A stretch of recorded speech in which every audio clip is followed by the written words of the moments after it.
जय श्रीमन नारायण। ए पर जे टिप्पणी हम करे जा रहल बा रामानुजदास श्रीमान गट्टू वेणुगोपाल स्वामी जी के द्वारा दिहल गयल बा। अध्याय 14 गुणत्रय विभाग योग श्लोक 24।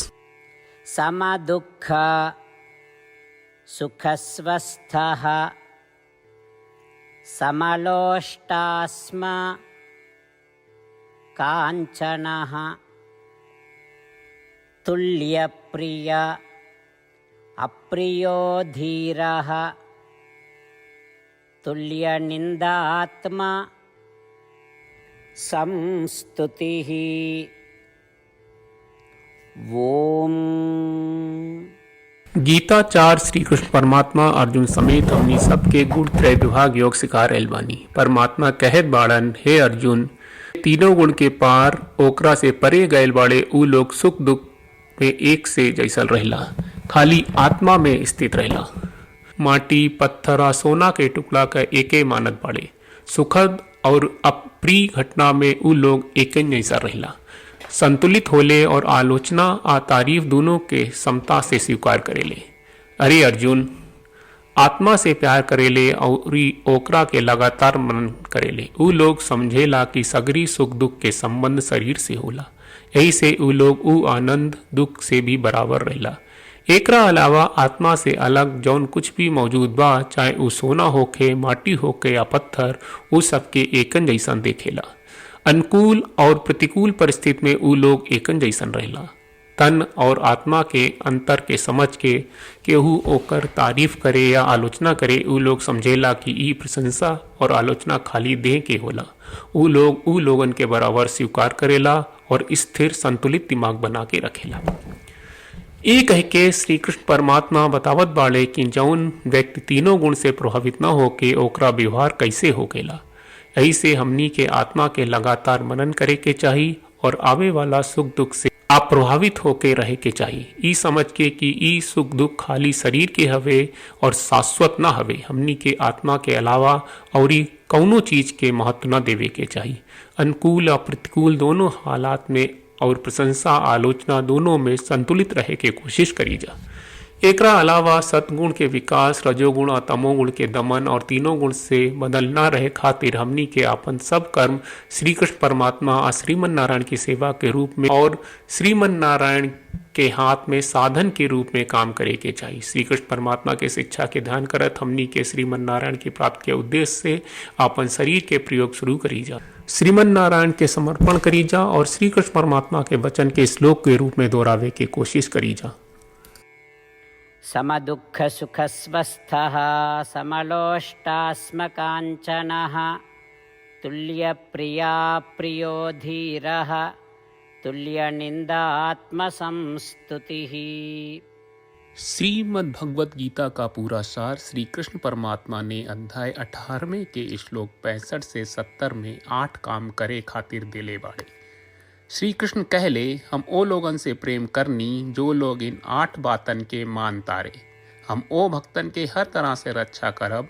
श्री कृष्ण परमात्मा के द्वारा बोलल गईल संपूर्ण भगवत गीता सुनला के बाद अर्जुन कहले, करिष्ये वचनम त्वा, जेके मतलब बा, कृष्ण मैं वही करब जौन आप कही। यही कारण बा श्री कृष्ण अर्जुन के हर तरह के सफलता आ विजय प्रदान करेले। आई परमात्मा के आपन व्रत देई कि हमनी के ये 8 गौ कर्म के पालन करी जा। ई वचन परमात्मा के देवे से बड़न कौनो पूजा तपस्या यज्ञ नहीं।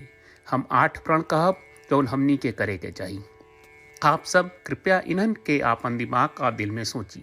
श्री कृष्ण के आपन वचन देवे के ई तरीका में हमनी सबकी कल्पना करे के चाहिए कि श्री कृष्ण का चेहरा खुशी से चमकत बा और खुशी के एहसास करत बा।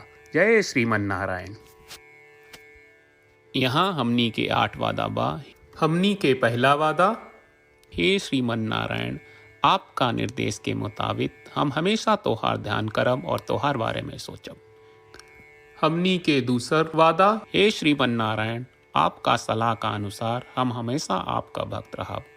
हमनी के तीसर वादा, हे श्रीमन नारायण, हम आपन सब काम तोहरा सेवा के रूप में और तोहरा संतुष्टि खातिर करब। हमनी के चौथा वादा, हे श्रीमन नारायण, जैस की आप माने के कहले रहलू, हमरा बहुत विश्वास बा कि हम आपके होई और हम हमेशा आपन दोनों हाथ जोड़ के आपके नमस्कार करब और आपकी पूजा करब। हमनी के पांचवा वादा। हे श्रीमन नारायण, हमरा के तोरा बात माम एकम शरणम ब्रज 1866 याद कहले, जहाँ आप हमरा के आपन का अर्पित करे का कहा। श्रीमन नारायण, मैं हमेशा तोहरे शरण में रहब। हमनी के छठवां वादा। हे श्रीमन नारायण, हमरा के तोहरा बात माँ सुचहा 1866 याद कहले कि आप हमनी के शोक ना करे का आश्वासन दे रहे बड़े, हम अब और शोक ना करब।